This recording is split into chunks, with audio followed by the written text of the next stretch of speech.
ಬಸನಗೌಡ ಪಾಟೀಲ್ ಯತ್ನಾಳ್ ಬಿಜೆಪಿಯ ಉಚ್ಚಾಟಿತ ಶಾಸಕ, ಯಾರಿಗೂ ಬಗ್ಗದ ಯಾರಿಗೂ ಜಗ್ಗದ ವ್ಯಕ್ತಿತ್ವ. ಮುಸ್ಲಿಮರು ಅಂದ್ರೆ ಇವರ ರಕ್ತ ಕೊತ್ತನೆ ಕುದಿಯುತ್ತೆ. ಹೋದಲ್ಲಿ ಬಂದಲ್ಲಿ ಮುಸ್ಲಿಮರ ಮೇಲೆ ರೊಚ್ಚಿಗೇಳ್ತಾರೆ. ಇದೇ ರೀತಿ ಮಾತನಾಡುವಾಗ ರಾಮನವಮಿ ಉತ್ಸವದಲ್ಲಿ ಯತ್ನಾಳ್ ಅಬ್ಬರದ ಭಾಷಣ ಮಾಡಿದ್ರು.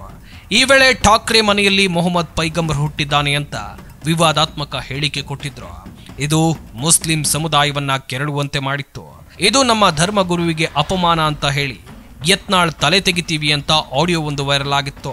ಇದರ ಬೆನ್ನಲ್ಲೇ ಯತ್ನಾಳ್ ವೇದಿಕೆ ಮೇಲೆ ಮಾತನಾಡುವ ವೇಳೆ ವ್ಯಕ್ತಿಯೊಬ್ಬ ಮಚ್ಚು ಹಿಡಿದು ಬಂದಿದ್ದಾನೆ. ರಾಯಚೂರಿನ ಲಿಂಗಸಗೂರು ಪಟ್ಟಣದಲ್ಲಿ ಶ್ರೀರಾಮನವಮಿಯ ಪ್ರಯುಕ್ತ ಹಿಂದೂ ಜಾಗರಣ ಕಾರ್ಯಕ್ರಮ ಇತ್ತು. ವೇದಿಕೆಯಲ್ಲಿ ಯತ್ನಾಳ್ ಭಾಷಣ ಮಾಡ್ತಾ ಇದ್ದ ವೇಳೆ ಜನರ ಮಧ್ಯದಲ್ಲೇ ವ್ಯಕ್ತಿಯೊಬ್ಬ ಬಂದಿದ್ದಾನೆ. ಈ ವೇಳೆ ಆತನ ಬೆನ್ನು ಹಿಂದೆ ಮಚ್ಚು ಹಿಡಿದು ಬಂದಿದ್ದ ಅನ್ನೋದು ಗೊತ್ತಾಗಿದೆ. ಯತ್ನಾಳ್ನ ಕೊಲೆ ಮಾಡ್ತೀವಿ ಅನ್ನೋ ಆಡಿಯೋ ವಿಡಿಯೋ ಬಹಿರಂಗ ಆದ ಬೆನ್ನಲ್ಲೇ ವ್ಯಕ್ತಿಯೊಬ್ಬ ಈ ರೀತಿ ಬಂದು ಶಾಕ್ ಕೊಟ್ಟಿದ್ದಾನೆ. ಕೂಡಲೇ ಆತನನ್ನ ಪೊಲೀಸರು ವಶಕ್ಕೆ ಪಡೆದಿದ್ದಾರೆ. ಆತನ ವಿಚಾರಣೆ ಮಾಡಿದ ಬಳಿಕ ಗೊತ್ತಾಗಿದ್ದು ಆತ ಶ್ರೀನಿವಾಸ್ ಪೂಜಾರಿ ಅಂತ. ಎಲೆಕ್ಟ್ರಿಷಿಯನ್ ಆಗಿ ಕೆಲಸ ಮಾಡ್ತಿರೋ ಶ್ರೀನಿವಾಸ್ ಶ್ರೀರಾಮ ಸೇನೆ ತಾಲೂಕು ಅಧ್ಯಕ್ಷ ರಘುಗೌಡ ಎಂಬುವರಿಂದ ಕಾರ್ಯಕ್ರಮಕ್ಕೆ ಆಹ್ವಾನವನ್ನ ಪಡ್ಕೊಂಡಿದ್ದ. ಆದರೆ ಯತ್ನಾಳ್ ಮೇಲೆ ಹಲ್ಲೆ ಮಾಡೋದಕ್ಕೆ ಶ್ರೀನಿವಾಸ್ ವೇದಿಕೆಯ ಹತ್ತಿರ ಬರಲಿಲ್ಲ ಎಂಬುದು ಗೊತ್ತಾಗಿದೆ. ಶಾಸಕ ಬಸನಗೌಡ ಪಾಟೀಲ್ ಯತ್ನಾಳ್ರ ಟೈಮೇ ಸರಿ ಇಲ್ಲ ಅನಿಸುತ್ತೆ. ಬಿಜೆಪಿಯಿಂದ 6 ವರ್ಷ ಉಚ್ಚಾಟನೆ ಆಗ್ತಾ ಇದ್ದಂತೆ ಒಬ್ಬಂಟಿಯಾಗಿದ್ದಾರೆ. ಜೊತೆಗಿದ್ದವರು ಅಂತರ ಕಾಯ್ದುಕೊಳ್ತಿದ್ದಾರೆ. ಪಕ್ಷವೇ ತಾಯಿಯಂತಿದ್ದ ಯತ್ನಾಳ್ರನ್ನ ಪಕ್ಷವೇ ಕಿಕ್ಔಟ್ ಮಾಡಿದೆ. ಈ ವೇಳೆ ಅವರು ಮೊಹಮ್ಮದ್ ಪೈಗಂಬರ್ ಹೆಸರಲ್ಲಿ ವಿವಾದ ಮಾಡಿದ್ರು. ಇದಕ್ಕೆ ಪ್ರತಿರೋಧವಾಗಿ ಮುಸ್ಲಿಂ ಮುಖಂಡ ಯತ್ನಾಳ್ರ ತಲೆ ತೆಗಿತೀವಿ ಅಂತ ಬೆದರಿಕೆ ಹಾಕಿದ್ದ ಎನ್ನುವ ಆರೋಪ ಇದೆ. ಈ ಬೆದರಿಕೆಗೆ ಯತ್ನಾಳ್ ಮತ್ತಷ್ಟು ಕೆರಳಿದ್ದಾರೆ. ನಾನು ಪ್ರವಾದಿ ಮೊಹಮ್ಮದ್ ಪೈಗಂಬರರ ಬಗ್ಗೆ ಮಾತನಾಡಿಲ್ಲ. ಮಾತಿನ ವೇಗದಲ್ಲಿ ಮೊಹಮ್ಮದ್ ಅಲಿ ಜಿನ್ನಾ ಎನ್ನೋ ಕೂಗಿ ತಪ್ಪಾಗಿದೆ.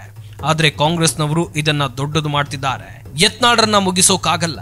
ಮುಗಿಸೋಕೆ ಹೋದ್ರೆ ರಾಜ್ಯದಲ್ಲಿ ಬೆಂಕಿ ಅಂತ ಕೌಂಟರ್ ಕೊಟ್ರು. ಮೊದಲೇದು ಹೇಳ್ತೀನಿ, ನಾನು ಸ್ಪಷ್ಟೀಕರಣ ಕೊಡ್ತಾ ಇದ್ದೀನಿ. ನಾನು ಪ್ರವಾದಿ ಮೊಹಮ್ಮದ್ ಪೈಗಂಬರ್ ಅವರು ಅಂತೇಳಿ ಎಲ್ಲಿ ಹೆಸರು ತೊಗೊಂಡಿಲ್ಲ. ನಾನು ಮಾತಿನ ವೇಗದಲ್ಲಿ ಮೊಹಮ್ಮದ್ ಅಲಿ ಜಿನ್ನಾ ಅಂತೇಳಿ ಹೇಳುವ ಬದಲಿ ಅಷ್ಟೇ ಕಟ್ಟಾಗಿತ್ತು. ಮೊಹಮ್ಮದ್ ಅಲಿ ಜಿನ್ನಾ ಥರ ಇವತ್ತು ಉದ್ಧವ್ ಠಾಕ್ರೆ ವರ್ತನೆ ಮಾಡ್ತಾ ಇದ್ದಾನಂತ ಹೇಳಬೇಕಾಗಿದ್ದು ಒಂದು ವರ್ಡ್ ಅಡ್ಡೆ ಇದೆ.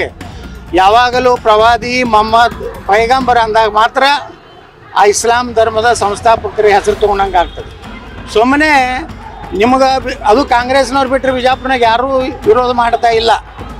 ಇವರಿಗೆ ಕಾಂಗ್ರೆಸ್ನವ್ರಿಗೆ ಒಂದು ಇಶ್ಯೂ ಬೇಕಾಗಿತ್ತು. ಹತಾಶೆ ಆಗಿದ್ದಾರೆ. ಈ ಕಾರಣ ಏನು ಬಿಜಾಪುರದಲ್ಲಿ ಏನೂ ನಡೀತಾ ಇಲ್ಲ, ಗುಂಡಾಗಿರಿ ನಡೀತಾ ಇಲ್ಲ, ಹಪ್ತಾ ವಸೂಲಿ ನಡೀತಾ ಇಲ್ಲ. ಅದಕ್ಕೆ ಇದೊಂದು ನಾವು ಮಾಡ್ಕೊಂಡು ನಮ್ಮ ದೇವರಿಗೆ ಬೇದಾಡ್ತೇವೆ. ನಮ್ಮ ಹಿಂದೂ ಸಂಸ್ಕೃತಿ ಹಿಂದೂ ಧರ್ಮದಲ್ಲಿ ನಾವು ಮತ್ತೊಬ್ಬರ ದೇವರನ್ನು ಹೇಳಿಸುವುದು ನಮ್ಮ ಧರ್ಮದ ನಮ್ಮ ಸಮಾಜದಲ್ಲಿ ನಮ್ಮ ಹಿರಿಯರು ನಮ್ಮ ಗುರು ಹಿರಿಯರು ಕಳಿಸೇ ಇಲ್ಲ. ಆದರೆ ಹಿಂದೂ ಧರ್ಮದಲ್ಲಿ ರಾಮ ಕೃಷ್ಣ ಲಕ್ಷ್ಮೀ ಸರಸ್ವತಿಯನ್ನು ಅಪಮಾನ ಮಾಡೋರು ಯಾರು ಈ ದೇಶನಾಗ? ಅವ್ರಿಗೂ ಇದೇ ಆಗ್ಬೇಕಲ್ಲ. ಈ ರೀತಿ ಒಂದು ವ್ಯವಸ್ಥಿತವಾಗಿ ಸಚ್ಚು ಹಿಂದೂ ಏನು ಮಾತಾಡ್ತಾರೆ ಅವ್ರನ್ನ ಮುಗಿಸ್ಬೇಕನ್ನೋಂಥದ್ದು ಬರೀ ಅಲ್ಲಿಲ್ಲ. ನಮ್ಮಲ್ಲಿ ಕೆಲವೊಂದು ಜನ ಅದಾರೆ, ಅವರೆಲ್ಲ ರಾತ್ರಿ ಅವರಿಗೆಲ್ಲ ಸಪೋರ್ಟ್ ಮಾಡಿ ಅವ್ರ ಜೊತೆಗಿದ್ದಾರೆ. ಆದರೆ ಅವರು ಭಾಳ ಈಗಿರೋ ಒಂದು ಇಶ್ಯೂ ಸಿಕ್ಕಿದೆ, ಇದರಾಗೆ ಮುಗಿಸಿಬಿಡ್ಬೇಕು ಯತ್ನಾಳ್ ಅಂತಾರೆ. ಯತ್ನಾಳ್ ಮುಗಿದಿಲ್ಲ. ಇಡೀ ಕರ್ನಾಟಕದ ಹಿಂದೂಗಳು ನನ್ನ ಜೊತೆಗಿದ್ದಾರೆ. ನೀವೇನಾರು ಅದು ತಿಳ್ಕೊಂಡಿದ್ರೆ, ನೀವೇನಾರೇ ನನ್ನನ್ನು ಮುಗಿಸ್ಬೇಕಂದಿದ್ರೆ ಕರ್ನಾಟಕದಲ್ಲಿ ಬೆಂಕಿ ಹತ್ತದ. ಇದನ್ನು ಈಗಾಗಲೇ ಪೊಲೀಸ್ ಇಲಾಖೆದವರು ಭಾಳ ಸಂಪೂರ್ಣ ತನಿಖೆ ಮಾಡ್ತಾ ಇದ್ದಾರೆ. ಆ ತನಿಖೆ ಬರಲಿ, ಅದರೊಳಗೆ ಯಾರ್ಯಾರು ಅದ ಅನ್ನೋದು ಹೊರಗೆ ಬರ್ತದೆ. ಇಲ್ಲಾಂದ್ರೆ ತನಿಖೆ ಮಾಡ್ಲಿಕ್ಕೆ ನಿಪಕ್ಷಪಾತವಾಗಿ ರಾಜ್ಯ ಸರ್ಕಾರಕ್ಕೆ ಹಾಕ್ಕೊಂಡು ಏನೇ ಕೊಡಲಿ, ಅದು ತನಿಖೆ ಮಾಡ್ಲಕತ್ತಾರ. ಶ್ರೀನಿವಾಸ್ ಅಂತನೂ ನಾನು ಕೇಳೀನಿ. ಅದು ಯಾಕೆ ಇಟ್ಕೊಂಡಿದ್ದ ಏನೂ ನನಗೆ ಗೊತ್ತಿಲ್ಲ. ಅದರ ಉದ್ದೇಶ ಏನಿತ್ತು ಗೊತ್ತಿಲ್ಲ. ಪೊಲೀಸರು ತಕ್ಷಣ ಅದನ್ನು ನೋಡಿ ಬಂಧಿಸ್ಯಾರಲ್ಲ. ನಮ್ಮ ಹಿಂದೂ ಕಾರ್ಯಕರ್ತನೇ ಹಿಡಿದು ಬೆನ್ನಲ್ಲಿ ಇತ್ತು ಅಂತ ಹೇಳಿ ನನಗೂ ಗೊತ್ತಿಲ್ಲ. ನಾನು ಸ್ಟೇಜ್ ಇಳಿದು ಬಂದ ಮ್ಯಾಗ ಫೇಸ್ಬುಕ್ನಾಗ ನೋಡಿದೆ. ಅಲ್ಲಿ ತನಕ ನನಗೇನು ಅದ್ರ ಬಗ್ಗೆ ನಾನು ಗಮನಕ್ಕೆ ಯಾರೂ ತಂದೆ ಇಲ್ಲ.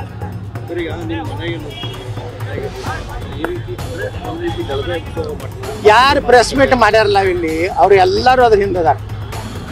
ಪತ್ರಿಕಾಗೋಷ್ಠಿ ಮಾಡಿ ಏನು ನನ್ನ ಧಮಕಿ ಕೊಡ್ಲಿಕ್ಕೆ ಪ್ರಯತ್ನ ಮಾಡ್ಯಾರಲ್ಲ, ಇಂಥ ದೊಡ್ಡ ಧಮಕಿಗಳಿಗೆ ನಾವು ಅಂಜು ಮಗ ಅಲ್ಲ.